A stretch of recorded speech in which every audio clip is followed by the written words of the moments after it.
morning, guys. So today I have with me Mr. Aaron Kumanja, and we'll be discussing on an issue that hasn't been dealt with for a long time now.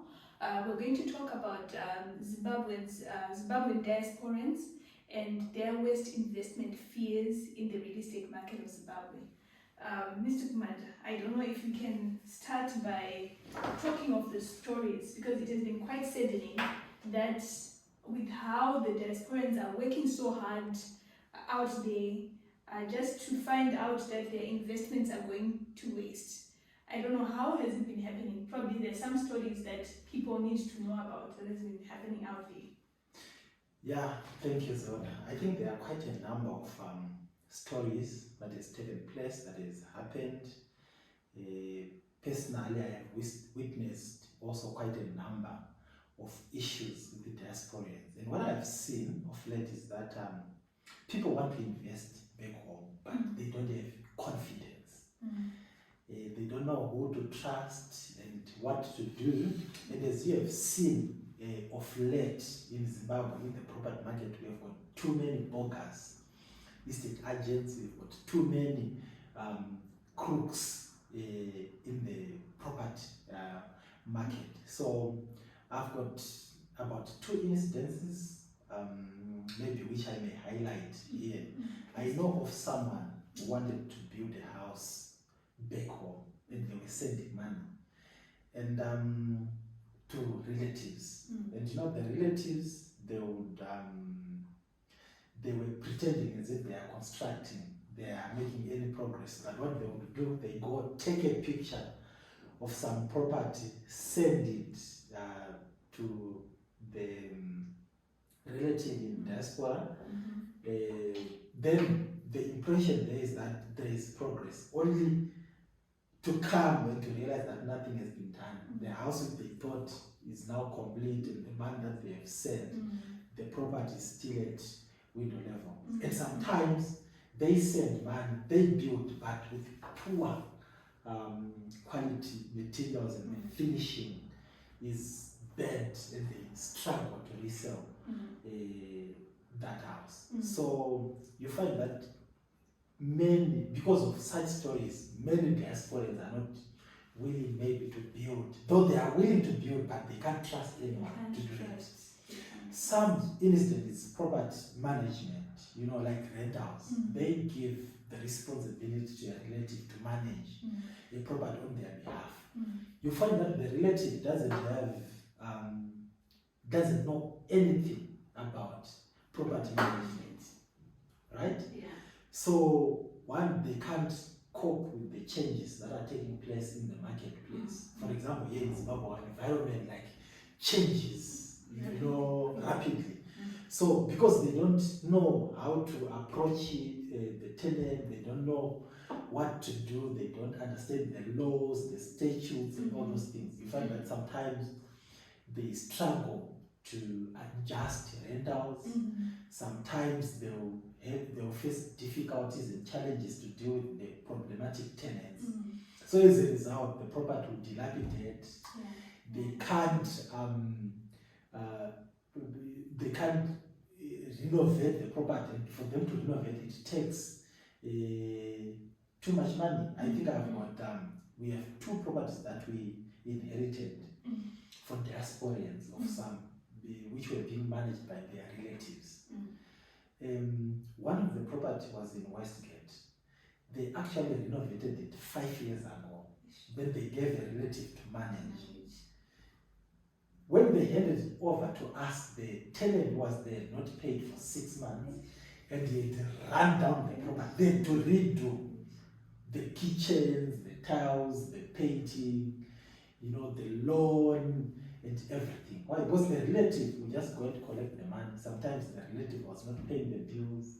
You start making stories like, no, the tenant is sick, he has got COVID, and he's collecting money and using the money. That's bad. That's bad. So you find that diasporans, they've got many challenges. Was to trust a relative, you know, it's normally difficult, even for after discovering that this is what happened, for you to sue your relative, you know, you strain relationships.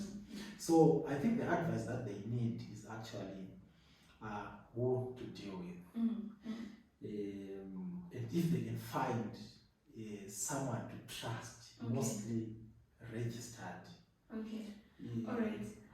Sorry to stop you there. Before we go there, do you think there's any reason why we can say the Zimbabweans, their relatives back home have been doing these things? Is it the bad economic conditions back home, or it's just negligence, just that they just want to eat their monies, or what? It's a combination of many things. Things are hard and difficult here in Zimbabwe. Someone is not working, you are not paying the person, you ask the person to look after your property. The person has got his own problems. So he has got money, or she has got money at disposal from this property. So what comes into their mind is, no, let me first maybe try to spin the money, or let me cover this gap. After covering this gap, then I can then put it back. But as you know, once you take someone's money, it's borrowing. For you to return it, that's now they end up fabricating stories like, he hasn't paid this and that, this and that. Sometimes they inflate invoices that we have done these repairs, yet there are no repairs which were done. It's because of one, the economic situation, two, you are also dealing with a hungry person. So, and they just take advantage. You are not there. You are 5,000 miles away from home, and they know that for you to hold them accountable, it's not that easy. It's not easy. I have another client who let a property empty for 3 years. It was empty. Until I asked her, because I'm the one who had sold that property to her. Sold it to her, then she gave relatives to try and manage. She was frustrated. She said, no, I'll keep my property empty. Until I asked, what's going on? Then she gave us to manage. And that's number 10, Oxford.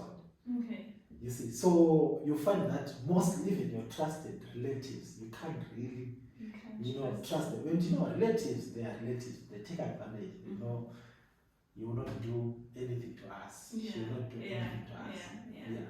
All right. Very true. Many have succumbed to certain illnesses because of these situations. You come back home, you see there's nothing, and then they get heart attacks, etc. But how best do you think we can assist them? How best do you think we can help them? Maybe to those that have been affected, those that have invested and realize there's nothing back home, and to those who want to invest in the future. How best do you think we can assist them? Yeah, we have helped a lot of diasporans, and we are also helping a lot of them, because I think I dealt with my first batch, which I was introduced to by someone. They were so happy, and they referred their colleagues to us. Oh, wow.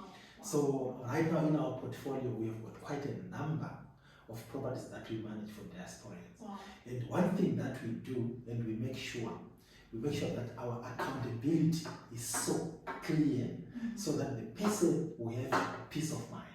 So if they give us their property, they are assured that we will keep their property in a good condition, and we make sure that we maximize their return on their investment. So as a realtor view, as an organization, we can assist even those, say, who have been affected. Maybe they've entrusted their relatives, they've put bad tenants, they can't evict them.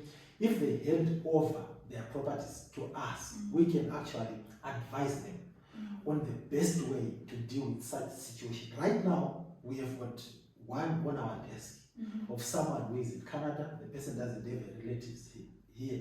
There is a person in the house, the person is refusing to move out of the property. So they handed over to us, and we have asked them to play a powerful role so that we can assist them to evict the person. So those who have got problems, if they come, we can assist them. And sometimes some of them might not have funds actually to evict. We can make an arrangement whereby we can assist them to evict the tenant, to renovate the property.